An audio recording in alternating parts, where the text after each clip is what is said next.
Assalamualaikum warahmatullahi wabarakatuh.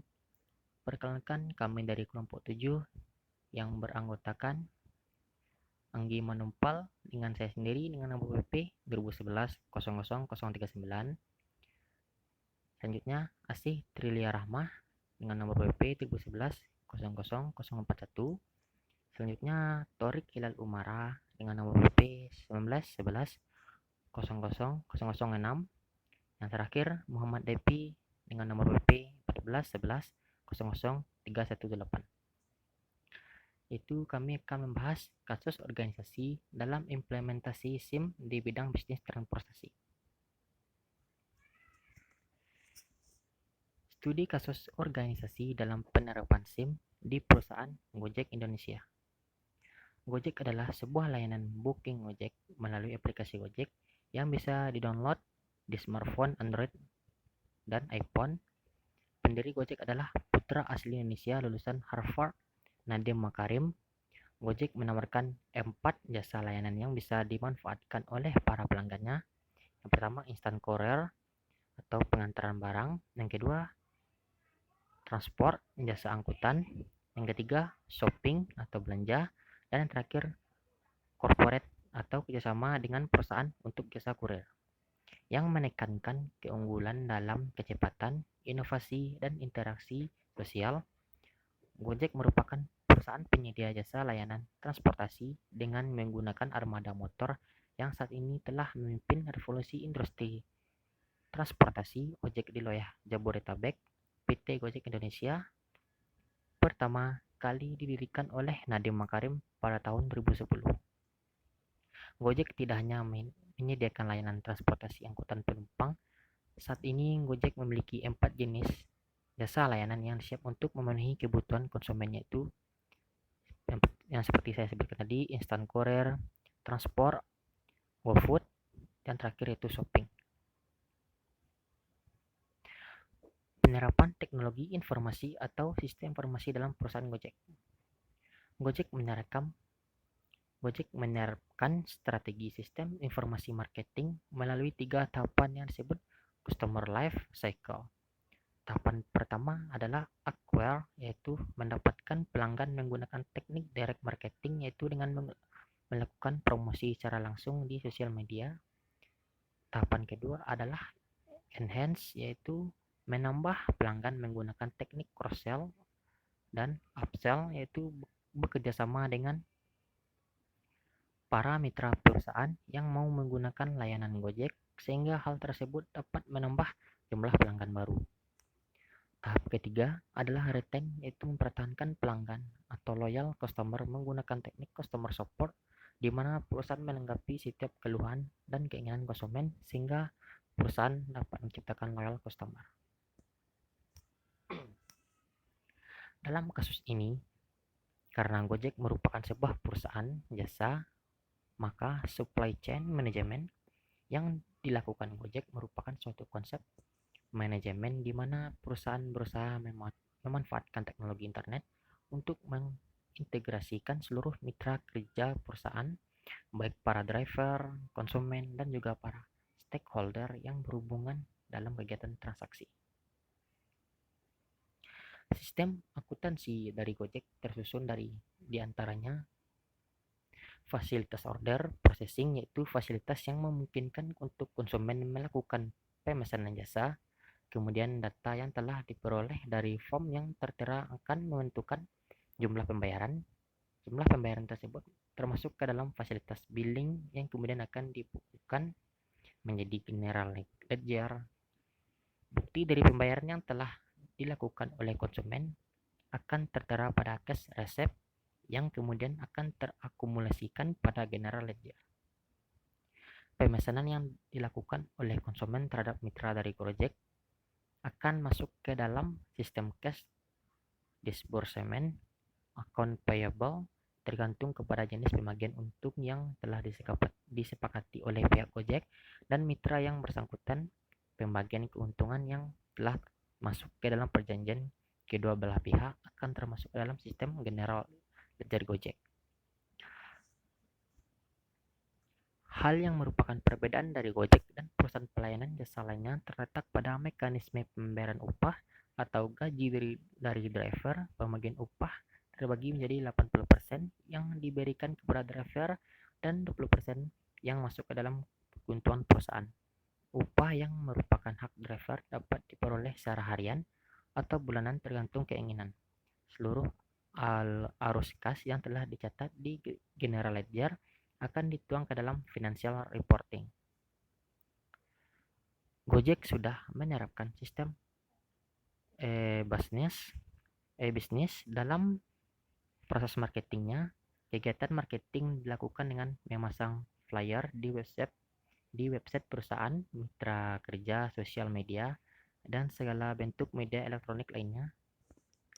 Selain itu, baru-baru ini Gojek juga memasang video iklan di YouTube yang dimana ketika seorang menekan iklan tersebut, maka otomatis akan langsung masuk ke website perusahaan. Seperti yang dicontohkan pada gambar.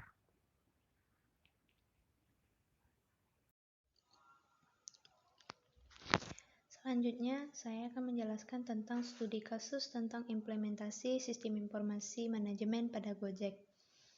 Ada pertanyaan pertama, yaitu mengapa perusahaan transportasi online membutuhkan pembuatan keputusan yang tepat bagi desain infrastruktur e-bisnis dan mengimplementasikannya secara efektif. Apa manfaatnya dari penerapannya?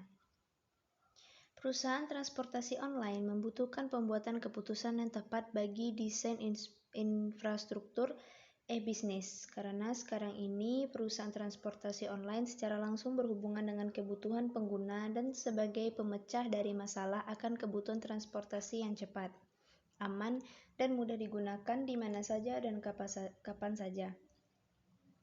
Maka dari itu, jika desain infrastruktur e-bisnisnya tidak friendly user, maka pengguna akan kesulitan dalam menggunakan dan memanfaatkan fitur-fitur yang terdapat dalam infrastruktur e-bisnis perusahaan tersebut, sehingga desain infrastruktur e-bisnis yang di awal dirancang sedemikian rupa untuk memudahkan penggunanya menjadi tidak terrealisasikan karena kurangnya feedback dari pengguna setelah menggunakan e-bisnis perusahaan tersebut.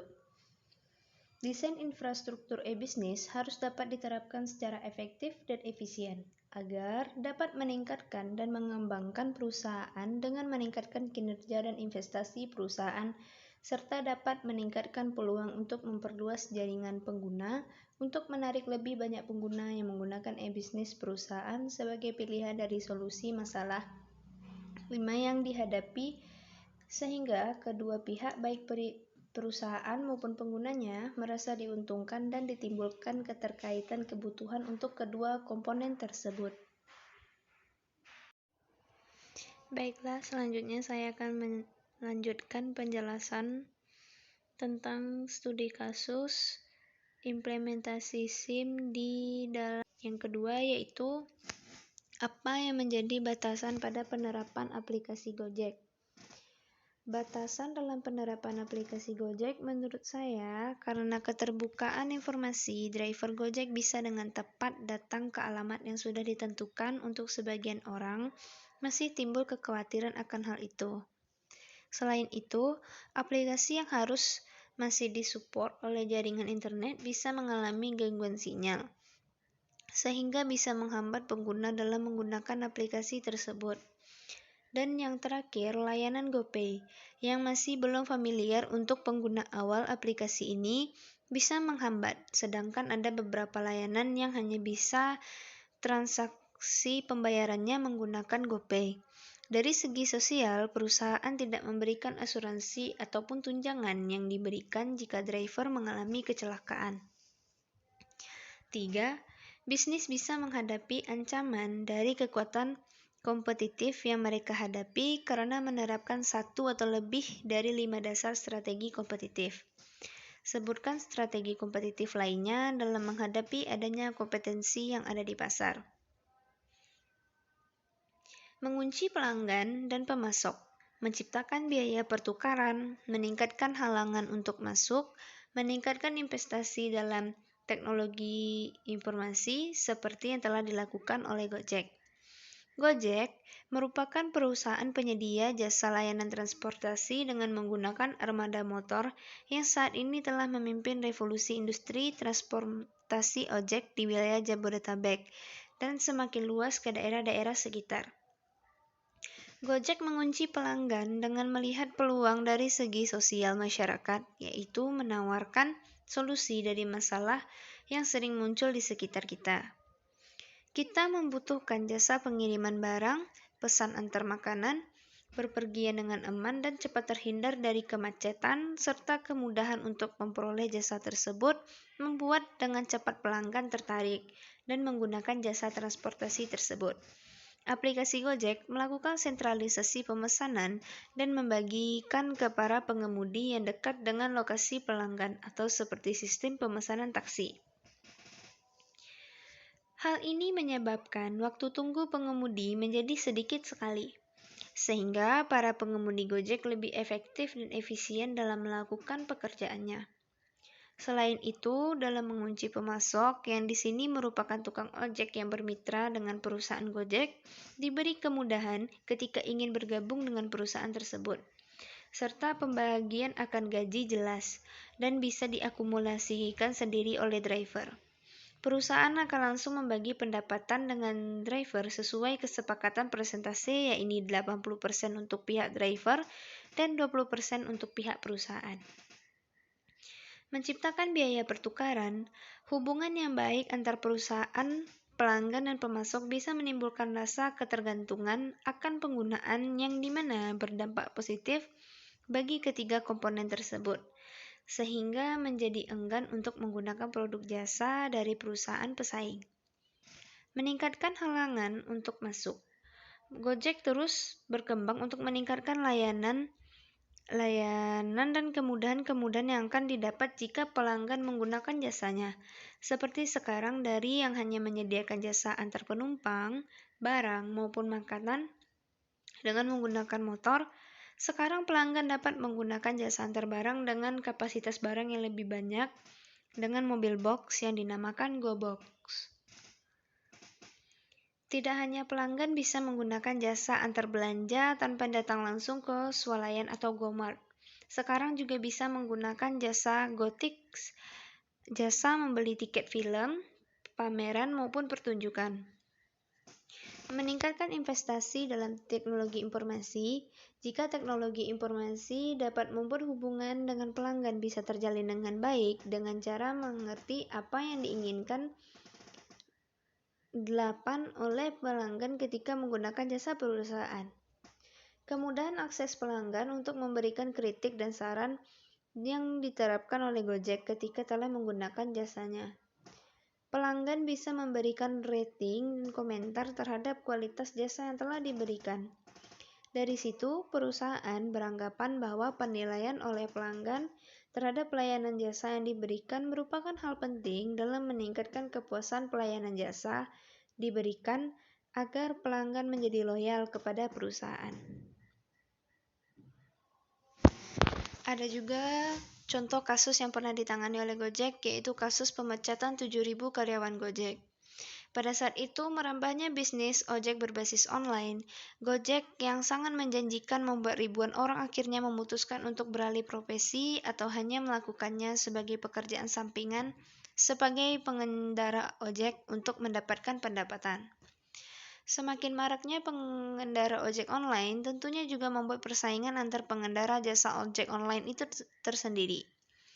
Alhasil, tak sedikit di antara mereka yang melakukan kecurangan demi mendapatkan penumpang dengan membuat orderan palsu atau melakukan order fiktif. Orderan fiktif tersebut dijalankan dengan menggunakan dua perangkat ponsel yang berbeda yang dimiliki oleh sang pengendara Gojek. Ponsel pertama, yang merupakan milik pribadi, digunakan untuk membuat pesanan.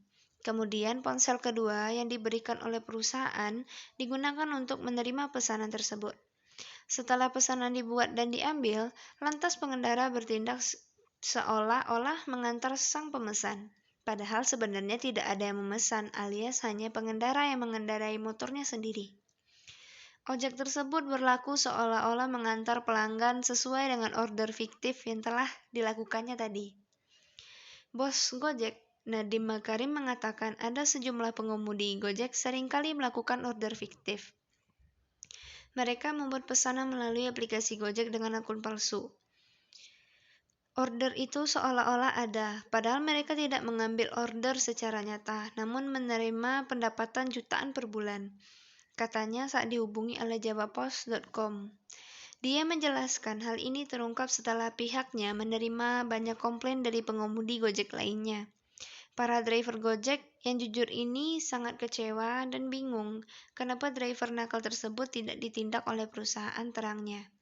Hingga akhirnya Gojek telah melakukan suspend Gojek secara massal kepada lebih dari 7.000 driver Gojek secara nasional. Pihak-pihak yang terkena suspend Gojek massal ini adalah driver-driver yang telah terbukti membuat order fiktif. Pihak Gojek telah melakukan pengamatan cukup lama dan memiliki bukti-bukti yang kuat terhadap setiap individu. Berdasarkan kasus di atas, ada beberapa solusi yang dapat dilakukan Gojek dari diskusi yang kami lakukan, yaitu 1. Aplikasi yang digunakan oleh konsumen, pengemudi, maupun perusahaan Gojek harus lebih ditingkatkan terutama di bidang keamanan. Yang kedua, peningkatan pelayanan customer service untuk mengontrol keluhan baik dari konsumen maupun driver Gojek. Yang ketiga, perusahaan Gojek sebaiknya dalam melakukan open recruitment kepegawaian diadakan suatu tes kualifikasi untuk menyaring calon driver Gojek. Yang keempat, sebaiknya perusahaan Gojek perlu membuat departemen lini baru, yaitu Departemen Keamanan yang bertugas sebagai pengawas lapangan untuk mengendalikan kecurangan-kecurangan yang ada.